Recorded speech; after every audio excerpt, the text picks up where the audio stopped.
Jrue Holiday, the truth of the Celtics.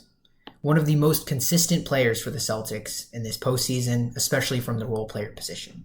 And versus the Dallas Mavericks, both on the offensive end and the defensive end, his impact is going to be key. In today's film review, we're going to break down maybe the most important player of this upcoming series, as he's likely going to have to guard one of the best offensive players in Luka Doncic or Kyrie Irving, and he's going to be tasked with wearing them out on the defensive end as well. In today's film review, we're going to go deep into the last couple of games that Jrue Holiday has played and why his effectiveness versus the Indiana Pacers might be able to be replicated in this series against the Dallas Mavericks in the NBA Finals. In this first clip right here, we have Al Horford. He takes a shot right here, misses it, and essentially Nesmith is going to get the rebound right here. He kind of tries to essentially do a skip pass. Now, Jrue Holiday always realizes throughout this series that they're always going to try to make that pass ahead, going to always try to get into a fast break, because you see Al Horford, he's not that fast. If he was able to kind of thread that pass in, he was going to be able to get a free lane to the basket. The Indiana Pacers would probably have gotten a basket over that. But because of Jrue Holiday understanding what the Pacers are trying to do, he's able to essentially get that tip, and this leads to a nice little steal right here, and Al Horford gets the ball. And this kind of game time decision making and his ability to be like, hey, something bad's going on, something that I don't want on the court is going on, how do I stop it, and make those quick reactions is something that I think is really unique to Jrue Holiday, even though the Celtics are such a good defensive team. On this next clip right here, it's clutch time. Jrue Holiday is guarding Nembhard in this specific play, and this is really the end of the game. If the Indiana Pacers score, they're probably going to end up winning the game, and this was at the end of game 3. And Jrue Holiday realizes exactly what Nembhard's trying to do right here.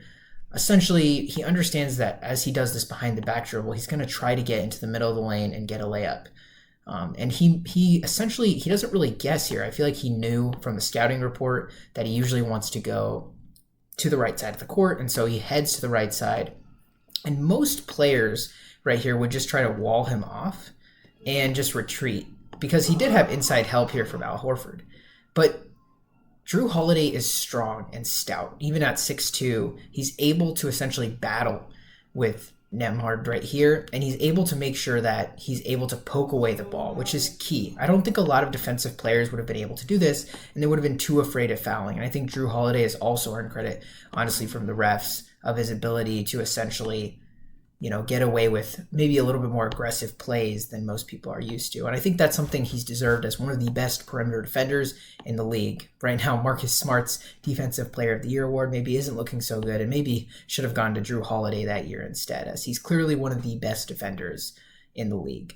In this clip right here, we're going to see Jrue Holiday on offense. It's really key that Jrue Holiday exposes defensive liabilities in this next series. Whether it's Kyrie Irving, whether it's Luka Doncic, they're probably going to be matched up on the defensive end with Jrue Holiday. And Jrue Holiday is going to need to essentially exploit the matchup. Here he's matched up with Shepherd, and really they're putting him on him because they believe they need their best defenders on Jalen and Jason Tatum. You see right here, they all are matched up right here, all of their best defenders essentially. And Boston is really comfortable with this, which shows you the amount of faith that they have in Jrue Holiday. They're going to match him up one-on-one and essentially say, okay, you go to work. This is your game. This is your time to shine. Let's see what you can do. And right here, Jrue Holiday is able to hit this step back 3 early in the game. And that type of momentum going just gives them that third superstar that they kind of need, or maybe not superstar, but star that they need, that can really change the game for them. And Porzingis might be that in this series, but Jrue Holiday will definitely have that impact both on the offensive and the defensive end. Right here, this is a unique situation. So a lot of times teams versus the Boston Celtics are going to try and switch everything. So right here, Al Horford set a screen kind of a little bit earlier for Jrue Holiday, and they essentially did a little bit of a switching scheme. So we have essentially the Pacers center switched onto Jrue Holiday, and that's super important. The Pacers did that throughout the series, and you'll likely see Dallas switch a lot. So instead of having the Indiana Pacers center here, you're probably going to have Derek Lively instead, and he's definitely a tough matchup. But what Jrue Holiday showcases right here, he's able to take it to the rack and finish over a taller defender, the taller center, I might add. And he's able to get a bucket. And isolating centers onto somebody like Jrue Holiday is a mismatch that the Boston Celtics really have to exploit throughout this series.